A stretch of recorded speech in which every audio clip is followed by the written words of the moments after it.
حضرت عثمان کو چچا نے ان کے ایک چٹائی کے اندر لپیٹا اور دھونی دے دی، دم گھٹ رہا ہے، جان نکل رہی ہے۔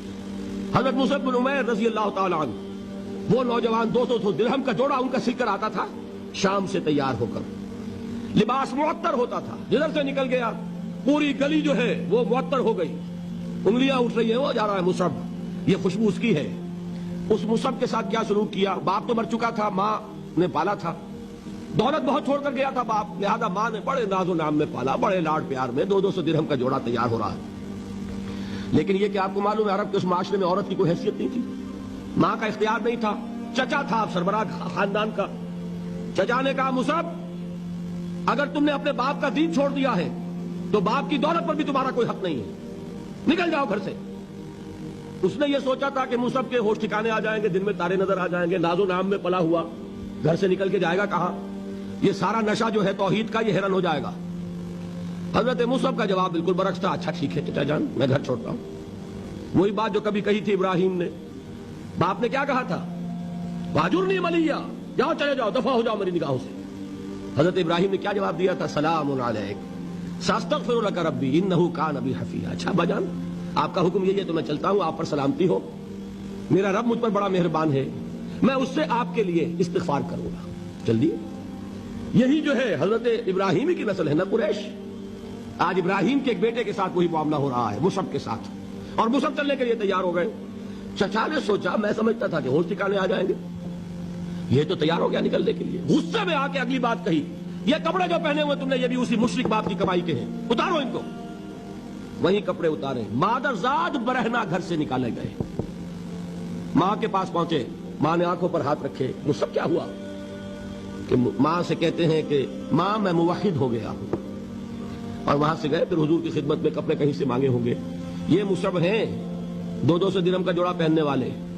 جب حضور پر مدینے کے 12 افراد ایمان لائے تھے، بیعت عقبہ اولیٰ ہوئی، انہوں نے کہا کہ حضور ہمیں کوئی شخص اپنا ایسا شاگرد دیجئے جو ہمیں قرآن پڑھا سکے۔ حضور نے حکم دیا مصعب جاؤ، اب مدینے جاؤ، یثرب جاؤ، یثرب والوں کو قرآن پڑھاؤ، انہیں تبلیغ کرو۔ مصعب گئے ہیں وہاں، 1 سال کی کمائی 75 افراد لا کر حضور کی جھولی میں اگلے سال ڈال دیے کہ حضور یہ میری 1 سال کی کمائی ہے، 72 مرد 3 عورتیں۔ انہوں نے وہ بیعت کی تھی، بیعت عقبہ ثانیہ، جس کے الفاظ کل میں نے آپ کو سنائے تھے، بایعنا رسول اللہ صلی اللہ علیہ وسلم علی السمع والطاعت فی العسر والیسر والمنشط والمکرہ وعلی اثرۃ علینا وعلی لا ننازع الامر اہلہ وعلی ان نقول بالحق اینما کنا لا نخاف فی اللہ لومۃ لائم۔ یہ 72 مرد تھے مدینے کے جنہوں نے یہ بیعت کی، پھر انہوں نے ریکویسٹ کی کہ حضور اب آپ ہمارے ہاں تشریف لائیے، ہم اگر یہ مکے والے وہاں حملہ کریں گے تو ہم آپ کی حفاظت کریں گے جیسے کہ اپنے اہل و عیال کی کرتے ہیں۔ بہرحال وہ مصعب بن عمیر ہیں جو غزوہ احد میں شہید ہوئے، اور جب شہید ہوئے تو ان کے جسم پر صرف ایک چادر تھی۔ ایک بات تو یہ نوٹ کیجئے، موضوع سے ذرا بات تھوڑی ادھر ادھر جا رہی ہے، لیکن یہی چیزیں ہیں اصل میں کہ جو ہمارے دلوں کو منور کرنے والی ہیں نور ایمان سے۔ وہ علم بردار تھے غزوہ احد میں، جھنڈا مسلمانوں کا ان کے پاس تھا، ایک ہاتھ پر ایک شانے پر وار پڑا، ہاتھ کٹ گیا، دوسرے سے تھاما، دوسرے پہ کٹ گیا، اب دونوں حصوں کے بچے ہوئے ٹکڑوں سے جھنڈے کو تھاما، گرنے نہیں دیا، یہاں تک کہ شہید ہو گئے۔ گرے ہیں تو جھنڈا گرا ہے، شکل میں حضور سے بہت مشابہ تھے، خبر اڑ گئی کہ محمد شہید ہو گئے صلی اللہ علیہ وسلم۔ یہ مصعب بن عمیر کا واقعہ ہے۔ جب ان کو اب دفن کرنے کا وقت آیا، اور شہید کے لیے کفن جو ہے اس کا وہی لباس ہوتا ہے جو شہادت کے وقت ہو، حضور کے سامنے ایک پرابلم پیش کیا گیا، حضور مصعب کے جسم پر تو ایک چادر تھی، اور وہ چادر بھی اتنی چھوٹی ہے، یعنی 2 گز کی چادر بھی نہیں ہے، اس سے اگر سر ڈھانپتے ہیں مصعب کا تو پیر کھل جاتے ہیں، پیر ڈھانپتے ہیں تو سر کھلتا ہے، کیا کریں؟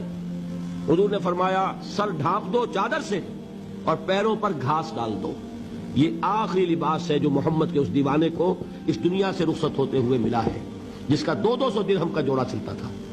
یہ ہے صبر، برداشت کیا کہ نہیں کیا؟